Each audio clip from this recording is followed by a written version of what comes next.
اس کے بعد کہا کہ میری اسٹیٹس کیا ہے، میرے اسٹیٹس یہ ہے کہ میں رسول ہوں۔ پھر کتابوں کے استعمال میں ان پر حجت پوری کرنے کے لیے یہ رسول اللہ صلی اللہ علیہ وسلم نے کیا۔ یہودی ایک بدکار جوڑے کو لے کر آئے، اس کی شان نزول یہ بیان کی جاتی ہے اس آیت کی، کہ یہودی ایک جوڑے کو لے کر آئے، انہوں نے بدکاری کی تھی، ویبچار کیا تھا، اور رسول اللہ صلی اللہ علیہ وسلم سے کہا ان کا فیصلہ آپ کیجئے۔ اس میں تھی ان کی جو کچھ بھی سازش تھی، تو رسول اللہ صلی اللہ علیہ وسلم نے کہا تمہارے یہاں توریت میں کیا ہے؟ یہ کیوں پوچھا تھا؟ اس لیے کہ قرآن کہہ چکا، بھی آیت آپ کے سامنے آئی تھی نا، قل فاتوا بالتوراۃ ان کنتم صادقین، سے کہو لاؤ توریت اور دکھاؤ کہاں ہے اگر سچے ہو تو اس لیے انہوں نے کہا کہ لاؤ توریت۔ اب وہ توریت لے آئے، اگر نکالو کہاں ہے، اس کے اندر یہ حکم کس جگہ ہے کہ سزا کیا دی جائے۔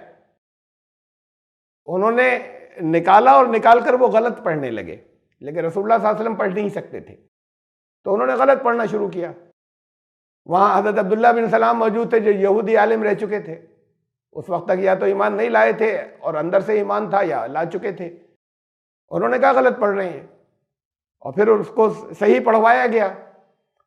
تو وہاں پر اسٹوننگ ٹل ڈیتھ کا حکم موجود تھا، آج بھی ہے، سنسار کرنا۔ تو رسول اللہ صلی اللہ علیہ وسلم نے کہا تمہارے یہاں تو یہ حکم موجود ہے۔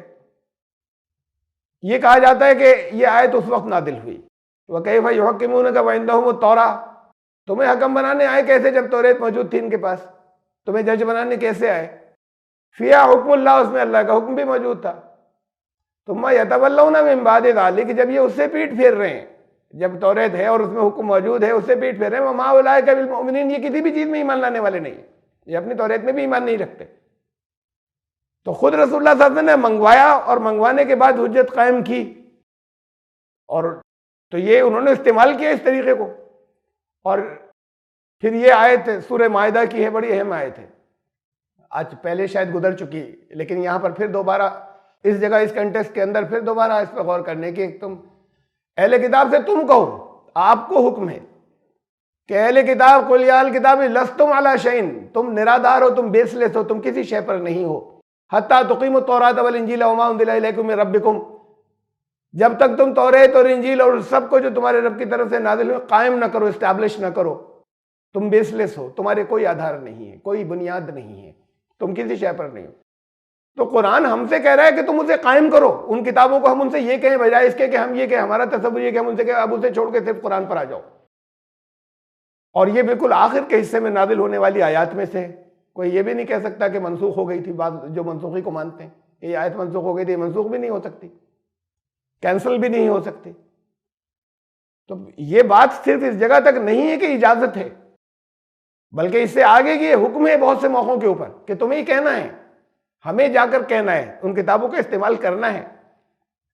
اور پھر ایک حدیث اور دیکھ لیجئے،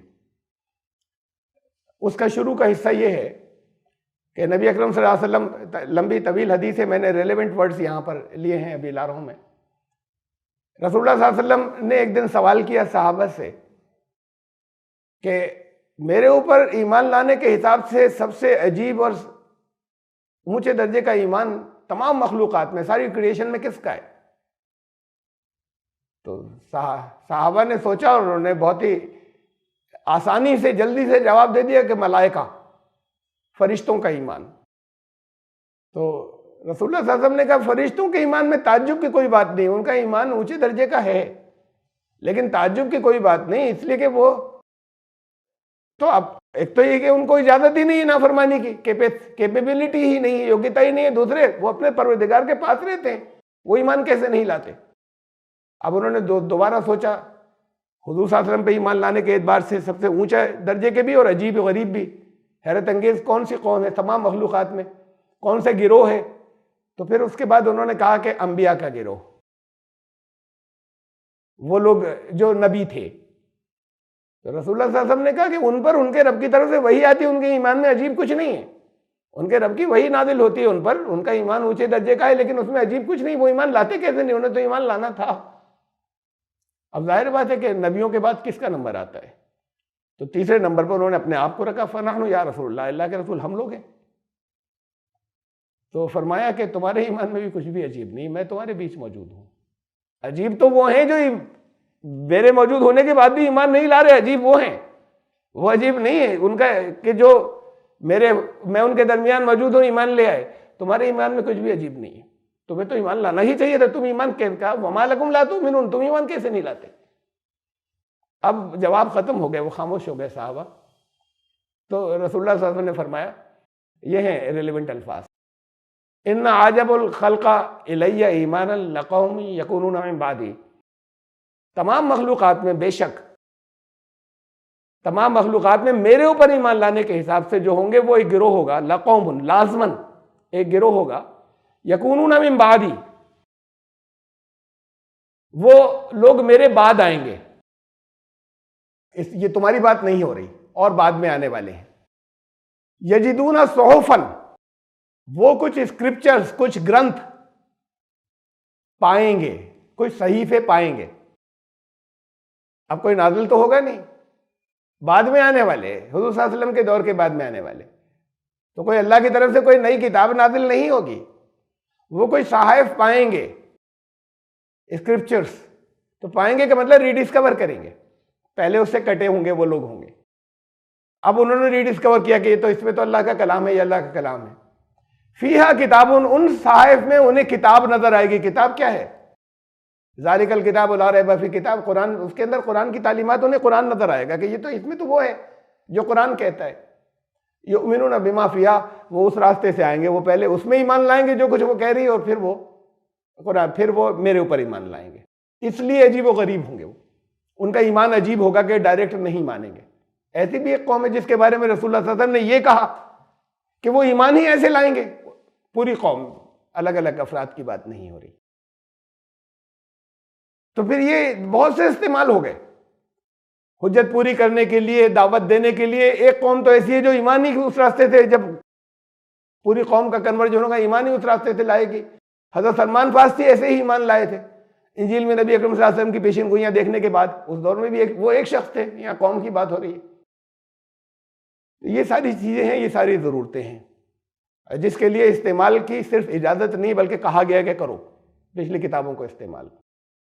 اب بات پھر اسی جگہ آخری اتنا کہ جب اس کے اندر تحریفات ہو گئیں، تبدیلیاں ہو گئیں، لوگوں نے اپنی طرف سے بہت کچھ جوڑ دیا۔ ہم مقدس مان سکتے ہیں اس درجے تک جیسے ہم حدیث کی کتابوں کو مقدس مانتے ہیں، مان سکتے ہیں، انہیں استعمال کریں، لیکن ابھی خطرہ موجود ہے جب اس کے اندر تبدیلیاں بہت ہو گئیں تو اس کا کیا کریں؟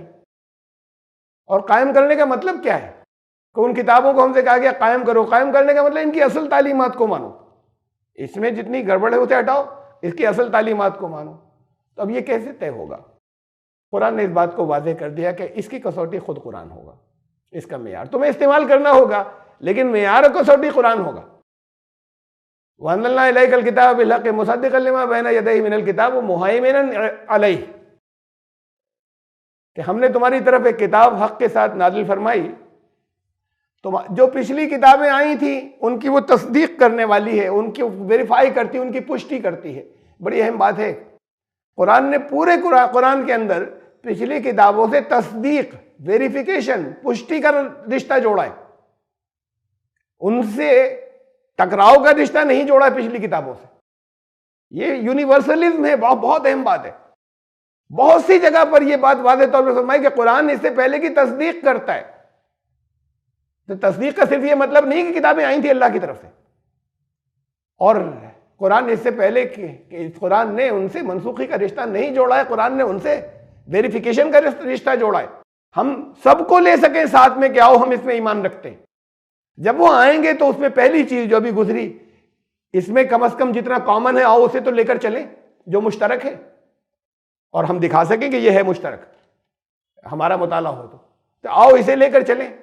یا اہل الکتاب تعالوا الی کلمۃ سواء بیننا وبینکم، آؤ جو ہمارے تمہارے درمیان مشترک ہے اسے تو مانیں، اور اس کے بعد پھر ہم اس کو ڈسکس کریں گے۔ جو چیزیں ہمارے سامنے تو کلیئر ہوں گی جو قرآن سے ٹکراتی ہیں، پھر ہم اسے ڈسکس کریں، اس لیے کہ قرآن میں آپ کو کنٹرڈکشن اور تضاد نہیں ملیں گے، اور وہاں پر جو ایک چیز اس سے ٹکراتی ہوئی جتنی ملے گی وہ ظاہر بات ہے کہ لوگوں نے جوڑی ہے پھر، اور اسے ثابت بھی کر سکیں گے کہ تحریف کون سی ہے.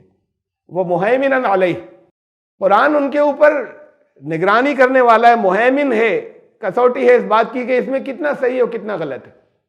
تو اس کی کسوٹی قرآن ہوگی، قرآن بنے گی، ہمارے پاس موجود ہے. ہم کیسے استعمال کریں، اس کی لیمیٹیشنز کیا ہوں، حدود ہوں، وہ بتا دی قرآن نے. وہ استعمال تو کرنے کے بعض جگہ پر حکم ہے. اب یہ آیت پھر میں واپس جس کی تشریح چل رہی تھی، والذین یؤمنون بما انزل الیک، اور ایمان اس پر بھی لاتے ہیں جو تمہاری طرف بھیجا گیا اور نازل کیا گیا، وما انزل من قبلک، اور تم سے قبل جو کچھ بھی نازل کیا گیا، ایمان لانے والے اس پر بھی ایمان لاتے ہیں. رسول بھی اس پر ایمان لائے. قرآن نے کہا کہ سارے ایمان لانے والے اور رسول بھی.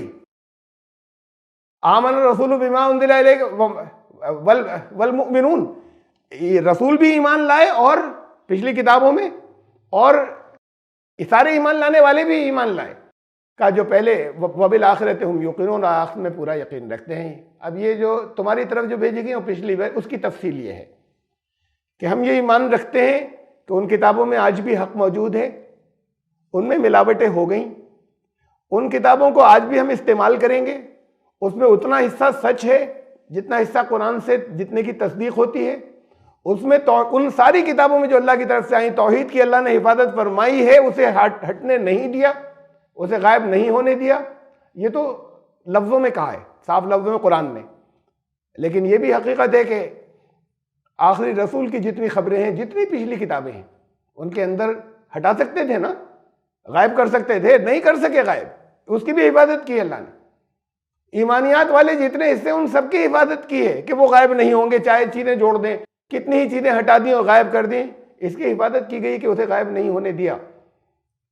تو اس میں وہ چیزیں موجود ہیں، ان کو کہیں ہم حجت پوری کرنے کے لیے استعمال کریں گے، کہیں دعوت کے لیے استعمال کریں گے، کہیں ان کے غلط دعووں کو غلط ثابت کرنے کے لیے استعمال کریں گے. یہ ساری وہ چیزیں جس کے لیے قرآن نے کہا کہ ان کے لیے کتابیں استعمال ہوں گی.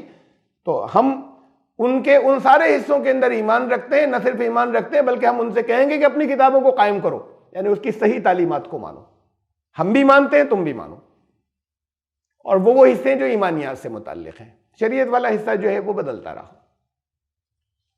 اور اس بات کو قرآن نے بہت واضح طور پر، یہ سورہ بقرہ کی آیت ہے، آیت نمبر 121، الذین آتیناہم الکتاب یتلونہ حق تلاوتہ. وہ گزرا تھا نا کہ ان سے کہو لستم علی شیء حتی تقیموا التوراۃ والانجیل وما انزل الیکم من ربکم، تم کسی بنیاد پر نہیں ہو جب تک تم توریت کو قائم نہ کرو، انجیل کو قائم نہ کرو، اور جو بھی تمہارے رب کی طرف سے کتابیں آئیں، جو کچھ بھی پیغام آیا جو اللہ کا، اس کی طرف ان سب کو تم اسٹیبلش نہیں کرو جب تک تم کسی بنیاد پر نہیں ہو. پر یہ ان کو قائم کرنے کا مطلب کیا ہے، یہ اور تشریح ہے. یہ یہاں پر قائم کرنے کا مطلب یہ ہے کہ جتنا حصہ وہ ہے جو قرآن کے خلاف ہے، وہ لوگوں نے جوڑا ہے اس کے اندر. ایمانیات والے جتنے حصے کے، وہ لوگوں کا ایڈیشن ہے. ایمانیات کا حصہ کبھی بدلا نہیں، دین ہمیشہ سے بنیادی طور پر ایک ہی رہا. تو جن کے پاس اللہ پہلے کتاب آئی، الذین آتیناہم الکتاب یتلونہ حق تلاوتی، یہ ہے شرط. یہ قائم کرنے کا مطلب ہے وہ اس کی تلاوت کا حق ادا کرتے ہیں. ان میں سے جو لوگ اس کی تلاوت کا حق ادا کرتے ہیں، اور تلاوت کا حق ادا کرنا یہ کہ اس کی صحیح تعلیمات کو مانے. اب تضاد اور کنٹرڈکشن قرآن میں تو نہیں، وہاں ہے. اس میں سے کس حصے کو لیں، کسے چھوڑیں؟ کنٹرڈکشن میں سے ایک چھوڑنا ہوگا. جہاں ورودہ بھاس ہوگا وہاں ان میں سے ایک چیز آپ کو چھوڑنی ہوگی، ایک ہی لے سکتے ہیں. دو پرسپر ویرودھی میوچولی کنٹرڈکٹری چیزوں کے اوپر، احکامات کے اوپر آپ عمل نہیں کر سکتے. تو اس میں سے کسے چھوڑیں؟ یہ ہے یتلونہ حق تلاوتہ، وہ اس میں سے جو اس کی تلاوت کا حق ادا کرتے ہیں. اولئک یؤمنون بہ، وہ اس قرآن میں بھی ایمان لائیں گے. وہ اس میں لا رہے ہیں ایمان، اور ایمان لائیں گے. وہ جو پچھلی اپنی کتابوں کا حق تلاوت ادا کریں گے، صحیح، وہ اس میں ایمان لے کر آئیں گے. تو یہ بھی چیزیں بہت واضح کر دیں قرآن نے. یہ تصورات ہمارے جو ہیں وہ غلط ہیں کہ صرف ان کو کوئی بھی ایمان لفظوں میں ماننا صرف نہیں ہوتا. ہم مانتے ہیں اللہ ہے تو بس کافی ہو گیا. اللہ کو ماننے کے کچھ ڈیمانڈز، کچھ تقاضے ہیں. ہم مانتے ہیں کتابیں پہلے آئی تھیں، جب ظاہر ہے اللہ کی طرف سے آئی تھی تو سچی تھی، یہ بھی کہنے ہم اسے مانتے ہیں. یہ خالی ماننا نہیں، اس کے کچھ ڈیمانڈز ہیں، کچھ تقاضے ہیں. تو اس حصے کے اندر بہت کمی تھی اس کی انڈرسٹینڈنگ کے اندر، اس لیے اس کو میں نے بہت زیادہ ڈیٹیل سے لیا کہ